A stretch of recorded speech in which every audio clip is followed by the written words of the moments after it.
Family Restoration Church.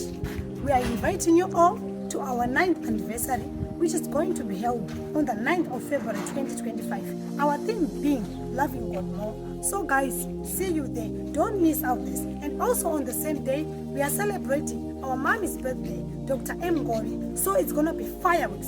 We are mose tipembere tiri pamwe chete. Nguva inguva yemunhu wese aisinguva yekusarudza kuti kuchaenda ani kana ani. Tokudai mose nerudo rwaMwari. We are mose. See you there.